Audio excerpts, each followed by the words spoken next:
오늘 제가 이제 성찬에 대해서 이제 오전에 설교를 했는데 밥으로 따지면 오전에 계셨던 성도님들한테는 현미밥을 너무 생짜배기 현미밥을 드린 것 같아가지고 많이 고개를 갸우뚱하시기도 하고 무슨 말이고라고 듣는 것 같기도 하고 해서 제가 오후에 회개하는 마음으로 도정을 열심히 해서 가지고 왔는데 혹시 현미처럼 좀 거칠거칠해도 그래 오전보다 낫구나라는 마음으로 이해해 주시면서 오늘 말씀을 함께 들었으면 좋겠습니다. 교회에서는 보통 1년에 2번 정도, 우리 교회는 1년에 한 2번 정도 이 예식을 합니다. 또 다른 교회에서는 4번 하는 교회도 있고요. 또 더 많이 하는 교회도 있습니다. 이 예식은 성례입니다. 성례.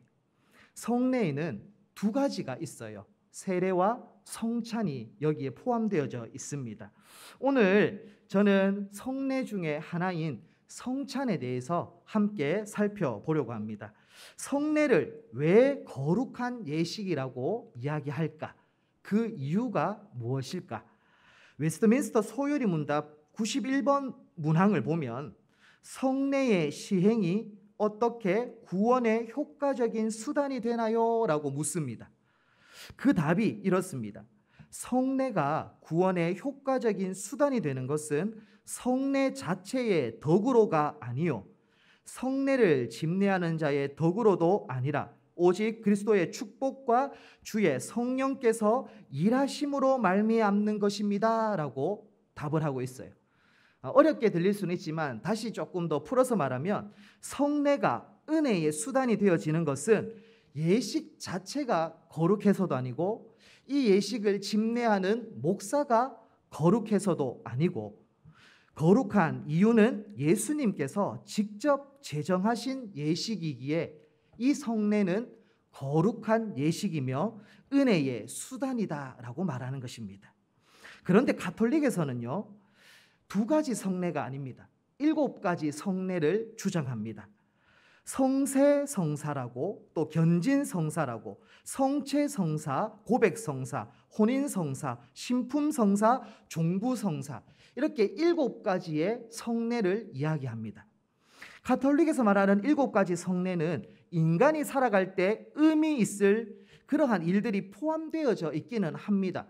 혼인이라든지 그리고 또 이렇게 죽음을 맞이했던 사람들에게 주는 종부성사라든지 이런 것 참 인간에 있어서 살아갈 때 참 중요한 그러한 것은 맞지만 분명한 것은 그리스도의 권위와 인간의 전통을 섞어버리는 그러한 오류를 범했다라는 것이죠. 그래서 칼빈은 세례와 성찬은 주님에 의해 제정된 것이며 나머지 5가지는 하나님의 말씀에 없는 것들로 성례가 아니다 이렇게 칼빈은 이야기를 하는 겁니다.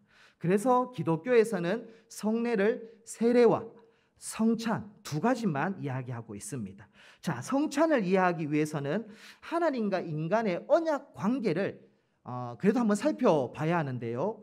인간과 하나님께서 인간에게 언약을 2가지를 맺어 주셨는데요. 그 첫 번째가 무엇이냐면 행위 언약입니다. 첫 번째는 행위 언약인데 이 말은 인간이 순종하면 생명의 상을 주고 불순종하면 죽음의 벌을 준다라는 것이 핵심입니다. 행위 언약을 맺으셨는데요. 그 예가 창세기에 나옵니다. 에덴 동산에서 아담과 가장 먼저 행위 언약을 맺으십니다. 하나님은 아담에게 선악을 알게 하는 나무의 열매를 먹지 말라라고 행위에 관한 명령을 하셨습니다. 만약에 불순종하게 되어지면 그 벌로 죽음을 당하게 될 것이고 순종하면 생명나무의 열매를 주겠다라고 하나님은 아담과 행위 언약을 맺으십니다. 그런데 인간의 대표인 아담은 하나님의 명령을 불순종하고 맙니다. 그래서 에덴 동산에서 쫓겨나게 되어지고 모든 사람들은 죄로 인해서 사망 가운데 거할 수밖에 없는 결과를 맞이하게 되는 것이죠. 하나님은 행위 언약에 불순종한 인간을 그냥 사망 가운데에 버려두시지 않으셨습니다. 인간들을 긍휼히 여겨주셔서 또 다른 언약을 체결하시는데요. 그 언약이 무엇이냐면 은혜 언약입니다. 은혜 언약은 하나님의 일방적인 은혜로 죄와 죽음에서 해방시켜주고 영생을 주시겠다라는 약속이 그 핵심인 것이죠. 은혜 언약은 일방적으로 하나님께서 생명을 주겠다라는 약속이 핵심입니다. 구약에서도 이 은혜 언약의 모습이 계속 등장하는데요. 그 가장 첫 번째가 창세기 3장 15절 말씀인데요. 제가 한번 읽어드릴게요. 내가 너로 여자와 원수가 되게 하고 내 후손도 여자의 후손과 원수가 되게 하리니 여자의 후손은 내 머리를 상하게 할 것이요 너는 그의 발꿈치를 상하게 할 것이니라 하시고, 이 말씀이 구약에서 가장 처음으로 복음이 선포되어지는 은혜 언약이 출발되어지는 말씀입니다. 그렇게 해서 아브라함과 언약을 맺으시고요. 그리고 노아와 언약을 맺으시고 또 다윗과 언약을 맺으시면서 구약 가운데에도 은혜 언약은 계속 하나님과 체결되어지고 있었습니다. 그리고 결국 예수 그리스도가 이 땅에 오셔서 십자가의 피로 체결한 새 언약으로 구약 시대 모든 은혜 언약을 최종적으로 성취하시고 완성하신 것이죠.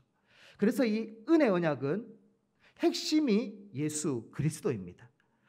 은혜 언약은 하나님이 우리를 긍휼히 여겨주시고 우리를 사랑해 주셔서 우리에게 사망이 아닌 생명을 선물로 주시겠다라는 하나님의 약속이 은혜 언약입니다. 성찬은 은혜 언약을 기억하고 은혜 언약을 다시 한번 확증시켜주는 중요한 예식인 것이죠.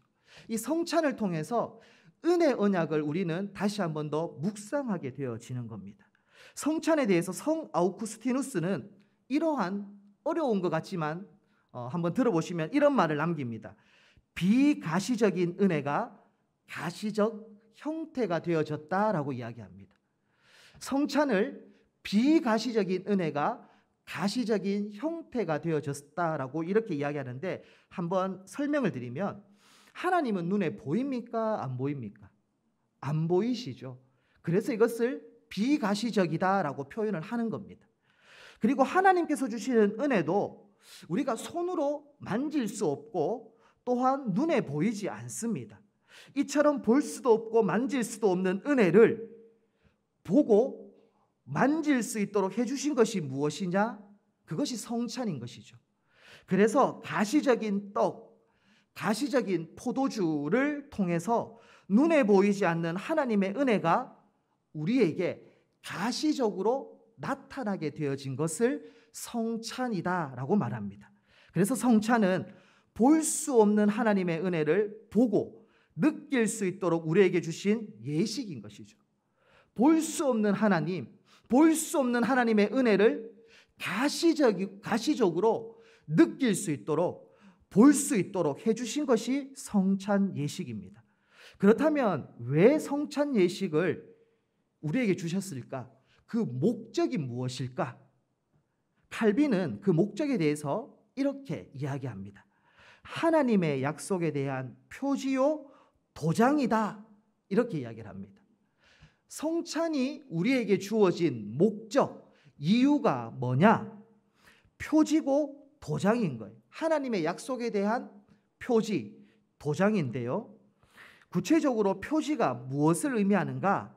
우리가 고속도로나 일반 도로를 우리가 이렇게 다닐 때, 지금은 내비게이션이 있어서 이정표, 표지판을 잘 보지는 않지만 원래 표지판의 목적이 무엇입니까?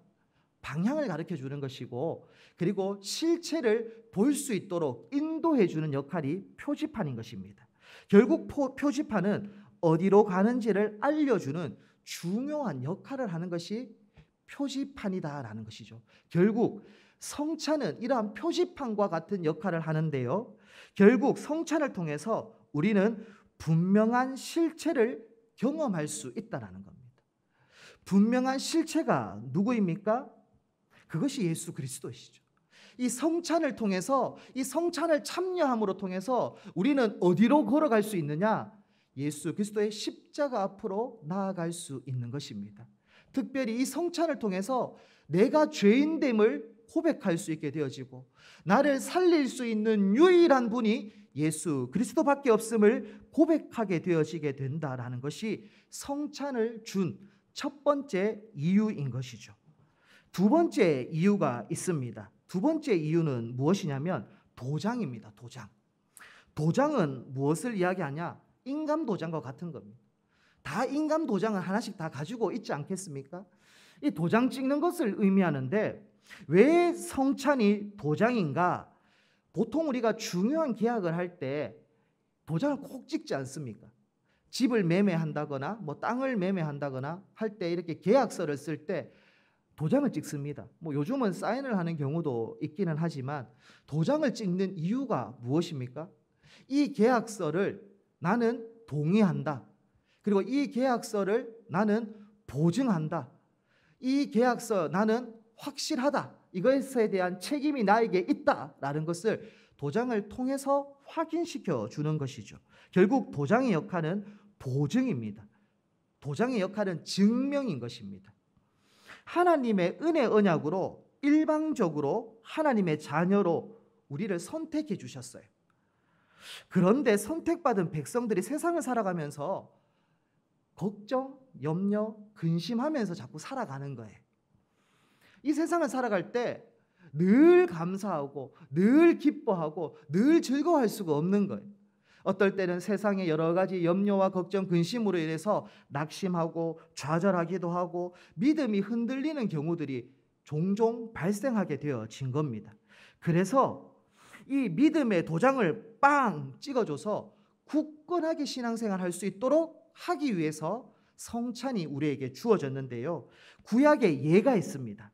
그 예가 무엇이냐면 아브라함의 할례입니다. 할례. 로마서 4장 11절 말씀에 보면 그가 할례의 표를 받은 것은 무할례 시에 믿음으로 된 의를 인친 것이니 라고 되어져 있습니다. 여기서 말하는 인친다라는 것은 도장 찍는 것을 의미하거든요.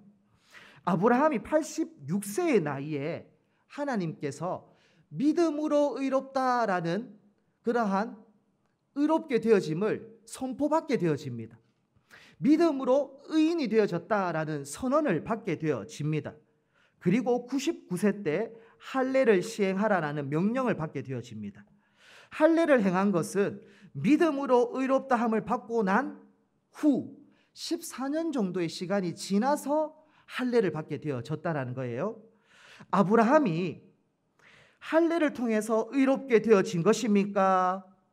아니면 먼저 할례 받기 전에 의롭다함을 칭함을 받게 되어진 것입니까? 할례를 받아서 아브라함이 의롭게 되어졌습니까? 아니면 할례 받기 전에 믿음으로 의롭다라는 칭함을 받게 되어진 것입니까? 이게 중요해요. 아브라함은 할례를 받고 의롭다함을 받은 것이 아니라 할례 받기 전에 믿음으로 의롭다 한다, 의로워졌다라는 칭함을 받게 되어진 겁니다. 아브라함에게 그렇다면 왜 할례를 14년 후에 행했을까? 그 이유가 뭘까? 아브라함은 하나님의 약속을 받았어요. 믿음으로 의롭다라는 칭함을 받고 하나님의 약속을 받았습니다. 그 약속이 무엇입니까? 자신의 후손을 통해서 뭇별과 같이 문모래와 같이 그렇게 수많은 자손들이 번성하게 되어진다라는 약속을 받았어요. 그런데 의심이 드는 거예요. 아니 86세가 되었는데 아무런 소식이 없는 거예요. 후손이 태어나야지 번성하게 되어지는데 후손이 없는 거죠. 자신도 늙어가고 있고 아내 사라도 늙어가고 있고 그리고 생리도 끊어지고 있고 이제는 소망이 없다. 하나님 약속 부도 났다. 그러한 의심이 자꾸 드는 거예요. 그래서 어떻게 합니까? 약속을 믿지 못해서 결국 여종 하갈을 통해서 아들을 낳게 되어지는데 그 아들이 이스마엘이죠. 결국 믿음이 흔들리는 거예요. 하나님의 약속이 흔들리는 거예요. 그러니 딴짓도 하고 하나님 뜻보다는 의심의 모습으로 염려의 모습으로 그렇게 흔들림의 모습으로 살아가게 되어진 겁니다. 그래서 하나님은 아브라함의 흔들리는 믿음을 돕기 위해서 할례를 행한 거예요. 하나님의 약속의 보증을 몸에 지니게 하심으로 하나님의 약속을 기억하고 그 약속이 성취되어짐을 확신하도록 하기 위해서 할례를 행한 겁니다. 도장인 거죠. 그래서 로마서에도 인친 것이니라고, 믿음으로 하나님의 자녀가 되어졌지만 하나님의 약속을 자꾸 의심하고 걱정하고 그렇게 자꾸 염려하며 살아가니 그에게 도장을 꽝 찍어주듯이 할례를 행한 것인데, 그 모습이 성찬의 모습으로 오늘날은 바뀌게 되어진 겁니다. 구약에는 할례였지만 이제 예수 그리스도가 이 땅에 오셔서 새 언약을 성취하시고 완성하심으로 우리는 할례를 지키는 것이 아니라 성찬을 통해서 그러한 도장에 인침을 받는 그러한 역할을 받게 되어지는 것이죠. 그래서 성찬을 통해서 하나님의 자녀가 되었지만 늘 의심하고 걱정하고 염려하고 불안해하고 두려워하는 모습이 우리의 모습 아닙니까? 그러니 하나님께서 약속을 꽉 붙들고 가시적인 은혜의 모습으로 우리에게 성찬을 주신 것이죠. 이것은, 성찬을 주신 이것은 하나님의 배려입니다. 얼마나 우리가 많이 흔들리면 하나님께서 이 가시적인 은혜라도 우리에게 주어야지만 덜 흔들릴 것 같으니까, 이것은 하나님의 배려고 하나님의 사랑의 모습인 것이죠.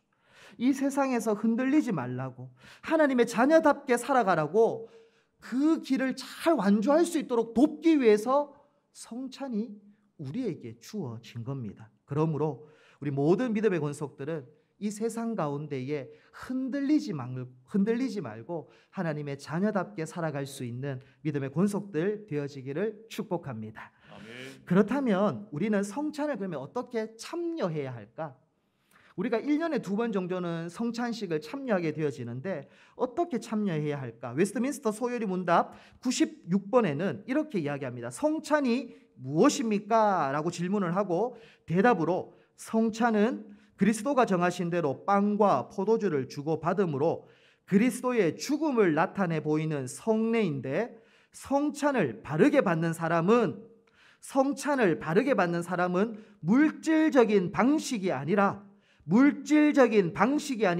믿음으로 그리스도의 살과 피에 참여하여 그리스도가 주시는 모든 유익을 받아 영적인 양식을 먹으며 은혜 안에 자라게 됩니다 라고 기록되어져 있습니다. 핵심이 뭐냐? 어떻게 참여해야 되냐? 물질적으로가 아니고 믿음. 다른 것은 다 잊어버리셔도 성찬을 우리가 특별히 참여한다면 물질적이 아니라 믿음으로 참여해야 되는데, 그렇다면 여기서 말하는 물질적이다라는 것이 무엇일까? 그것은 이 물질적으로 성찬을 행하는 대표적인 곳이 있습니다. 가톨릭입니다. 천주교에서는 성찬을 특별히 물질적으로 그렇게 거행하고 있습니다. 그들은 화채설을 주장하는데요. 화채설이 뭐냐면 성찬 시에, 성찬을 행할 때 떡과 포도주가 사제의 축복이나 혹은 다른 어떤 방도에 의해 그리스도의 실제적으로 몸과 피로 변한다라는 거예요. 여기 이게 포도주가 이렇게 있다면 성찬을 할 때 가톨릭은 이게 포도주가 아니고 진짜 예수님의 피가 되어진다라는 겁니다. 그러니까 그들은 이 떡과 포도주를 신성시할 수밖에 없습니다. 거룩하고 예수님의 몸이고 예수님의 피니까 이걸 함부로 다룰 수가 없는 거예요. 그러니 오직 사제만 그 예수님의 떡을 가지고 입에 넣어주는 것이고 잔도 돌리지 않습니다. 사제만 그렇게 함께 참여하게 되어집니다. 결국은 그들은 떡과 포도주가 예수님의 실제 몸으로 변화된다라고 믿기 때문에 성찬을 행할 때에 여러 가지 오류들이 발생되어지는 게 있는데요. 그것은 무엇이냐면 예수님의 살과 피가 되어지기 때문에 이 잔과 이 떡이 진짜 예수님이다라고 그렇게 되어짐으로 인해서 또 하나의 우상 숭배가 되어질 수 있다라는 것이죠. 이것을 신성시하고 정말 예수님이 아니라 이 잔을 그리고 이 떡을 예수님처럼 바라보기 때문에 또 하나의 우상 숭배의 모습으로, 그러한 오류의 모습으로 빠지게 되어지는 겁니다. 그래서 우리는 떡과 잔을 받을 때 물질적으로 받아서는 안 되는 거죠. 이것이 진짜 예수님의 살이 되어졌고 이것이 진짜 예수님의 피다라고 그렇게 우리가 먹는 것이 아니라 우리는 믿음으로 성찬에 참여해야 되는데 그것을 개혁교회에서는 영적 임재설이다라고 이야기를 합니다.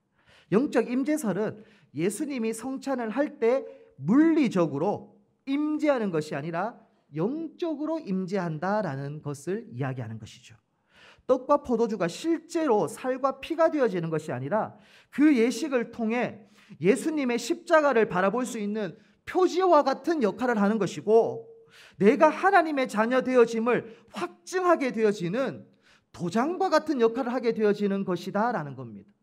이것이 실제로 예수님의 몸과 피가 되어지는 게 아니라 그것을 통해서 예수님을 바라볼 수 있는 그러한 표지, 도장과 같은 것이죠. 성찬은 물질적으로가 아니라 믿음으로 참여함으로 하나님께서 주시는 은혜를 누려야 되는 거예요. 이것을 물질적으로 우리가 받아서는 절대 안 되고요, 영적으로 이것을 받을 때 분명한 예수 그리스도의 십자가를 보게 되어지고, 그리고 내가 하나님의 자녀 되어짐을 확증할 수 있는 것입니다. 그러므로 우리 모든 믿음의 권속들은 성찬을 물질적으로가 아니라 믿음으로 참여함으로 하나님께서 주시는 은혜를 누리기를 축복합니다. 저는 이제 말씀을 마무리하면서 성찬을 참여한 자에게 주는 유익 한 가지를 살펴보고 설교를 마무리하려고 하는데요, 그 유익이 무엇이냐면 예수님의 재림을 바라보게 하는 유익이 있습니다. 성찬을 참여할 때 예수님의 재림을 바라보게 되어집니다. 다르게 말로 하면 천국을 소망하게 되어진다라고 표현할 수 있습니다. 예수님이 재림하게 되면 신랑 되신 예수님과 신부된 교회의 결혼식이 열리게 되어집니다. 이것을 어린 양의 혼인잔치다라고 말합니다. 요한계시록 19장 9절 말씀을 보면 천사가 내게 말하기를 거룩하라, 어린 양의 혼인잔치에 청함을 받은 자들은 복이 있도다라고 이야기합니다. 성찬은 종말의 영광스러운 천국 잔치에 참여할 것에 대한 모형이고 맛보기다라는 겁니다. 성찬을 통해서 우리는 무엇을 경험할 수 있는가? 천국 잔치에 참여하면 이러한 기쁨, 이러한 평강, 이러한 은혜를 누릴 수 있는 모형과 맛보기다라는 것이죠. 모형과 맛보기에 대해서 예를 한번 들어보면, 우리가 대형마트에 가면 지금은 이렇게 할 수가 없는데 코로나 이전에는 이것이 많았습니다. 특히 코스트코 가면 저희 딸은 거의 한 끼 식사를 할 만큼 이것이 많았어요. 이게 무엇이냐면 시식입니다. 여기 가면 고기도 구워주고, 저기 가면 과일도 주고, 여기 가면 밥도 주고, 이렇게 해서 시식이 많았어요. 왜 대형마트에서 수많은 돈을 들이면서 시식을 할까요? 시식하는 이유와 목적이 있겠죠. 뭘까요? 그것은 시식해서 먹어보고 맛있으면 사라는 겁니다. 시식의 목적은, 맛보기의 목적은 본 제품을 소유하고 이것을 구입하도록 하기 위한 것이잖아요. 동일합니다. 성찬의 가시적인 은혜를 경험함으로써 우리는 비가시적인 천국을 소유하고 천국을 사모하게 되어질 수 있는 것이죠. 성찬을 내가 참여함으로 이것을 하나님께서 주시는 그 떡과 이 잔을 우리가 받음으로 비가시적인 천국을 사모할 수 있게 되어지는 거예요. 그렇지, 정말 이 은혜는 천국 가운데 가면 영원히 누릴 수 있는 복락이 여기 있지, 이것을 깨닫게 되어진다라는 겁니다. 그것을 소망이다라고 말할 수 있잖아요. 소망을 가진 자들은 이 땅에서 힘들고 어려워도 견딜 수 있습니다. 소망이 있는 자는 이 땅 가운데에서 조금 어려워도 견딜 수 있어요. 그 이유가 뭐냐면 결과를 알고 있기 때문입니다. 소망은 뭐냐? 결과를 아는 거예요. 소망은 결과를 알고 있기 때문에 이 땅 가운데에서 그냥 마음 편안하게 지낼 수 있는 겁니다. 그 예가, 제가 이제 올림픽을 보다가 한 장면을 이렇게 보게 되어졌는데, 그 장면이 뭐냐면 이다빈 선수라고 태권도 경기였습니다. 저는 뉴스를 먼저 접했습니다. 어떤 뉴스를 접했냐? 이다빈 선수 결승 진출이라는 뉴스를 먼저 접했어요. 그 결과를 알고 4강 경기를 봤습니다. 4강 경기. 당연히 이긴 것을 알고 4강 경기를 봤는데 잘 하더라고요. 잘 하는데 갑자기 9초 남기고 마지막 9초 남기고 22대 23이 돼 역전이 된 거예요.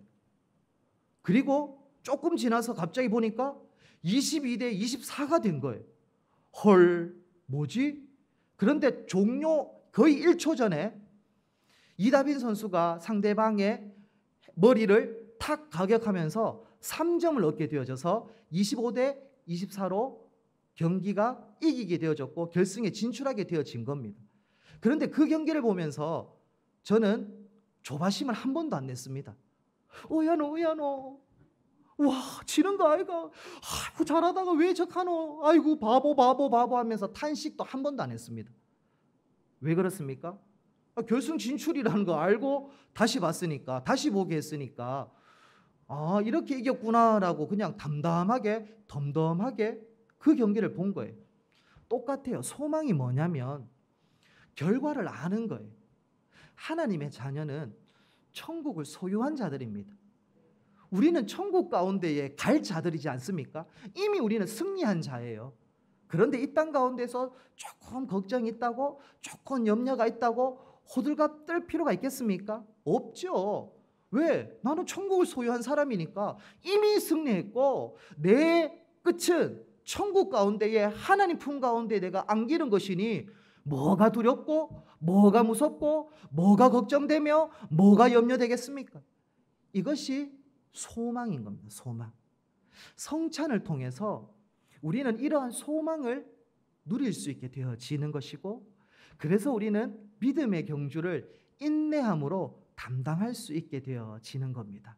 그러므로 우리 모든 믿음의 권속들이요, 우리가 1년에 2번 정도 성찬 예식에 참여하게 되어지실 것인데 그냥 습관적으로 형식적으로 참여하는 것이 아니라 하나님께서 주시는 우리의 은혜들을 정말 경험하시고 그리고 천국을 소망하며 천국을 바라보며 믿음의 인내의 경주를 잘 감당할 수 있는 우리 모든 믿음의 권속들 되어지기를 축복합니다.